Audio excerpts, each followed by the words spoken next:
क्या हुआ जब रात 2:30 बजे देवघर के एक साधु चुपके से निधिवन में चले गए और उसके बाद जो चमत्कार वहां हुआ उसे देखकर आपके भी रोंगटे खड़े हो जाएंगे।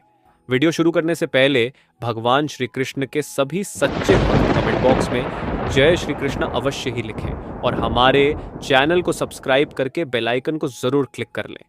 ये घटना है उन साधु महाराज की जिन्होंने मात्र 16 वर्ष की उम्र में अपना घर त्याग दिया और परमात्मा की आराधना में लीन होकर भारत में साधुओं की भांति वे विचरण करने लगे। इनका नाम महाराज परमानंद स्वामी है। परमानंद महाराज अलग अलग तीर्थ स्थानों पर घूमा करते थे और उन्होंने भगवान को ही अपना सब कुछ मान लिया था। लगभग 22 वर्ष की आयु में उनका मथुरा वृंदावन आना हुआ और वहां के भक्तिमय माहौल में उन्हें बहुत ज्यादा प्रभावित किया। जब उन्होंने वृंदावन के निधिवन के बारे में सुना कि यहाँ रात्रि में स्वयं भगवान आते हैं और गोपियों के साथ रास रचाते हैं, तो यह जानकर उन्हें बहुत हैरानी हुई और इस जगह का चमत्कार होता हुआ अपनी आंखों से देखना चाहते थे।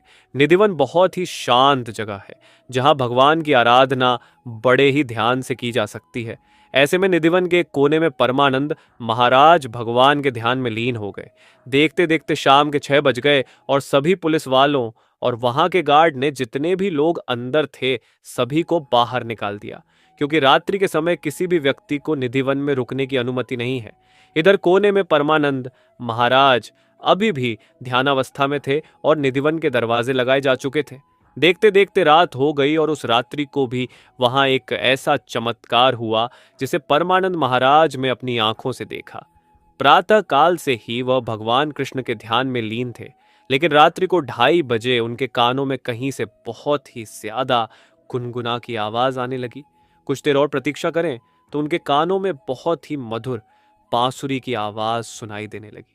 इन सभी आवाजों की वजह से वह ध्यानावस्था हो गए और जब उनकी आंखें खुली तो सामने का नजारा बहुत ही चौंकाने वाला था, क्योंकि वहां भगवान श्री कृष्ण स्वयं गोपियों के साथ रास लीला रचा रहे थे।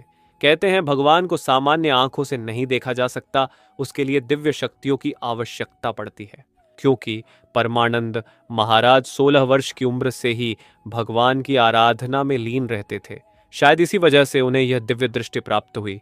लेकिन एक निश्चित समय तक उस नज़ारे को देखने के बाद अचानक से उन्हें चक्कर आने लगे और वे उसी स्थान पर बेसुध अवस्था में गिर पड़े। जब उनकी आंखें खुली तो वे उसी निधिवन में मौजूद थे और भगवान के दर्शन पाकर धन्य धन्य हो चुके थे।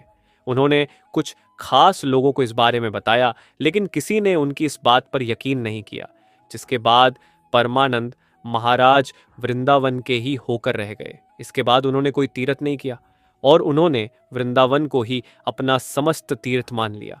वास्तव में दोस्तों, वृंदावन में उपस्थित निधिवन अंदर ही अंदर कई राज समेटे हुए हैं। निधिवन की आस पड़ोस में रहने वाले लोग बांसुरी की आवाज सुन चुके हैं। दोस्तों, इस सच्ची घटना को लेकर आप क्या विचार रखते हैं, नीचे कमेंट बॉक्स में जरूर बताइएगा। और हाँ, अगर आपको वीडियो पसंद आई है तो आप लाइक, शेयर और चैनल को सब्सक्राइब करके बेल आइकॉन को प्रेस करना नहीं भूलिएगा।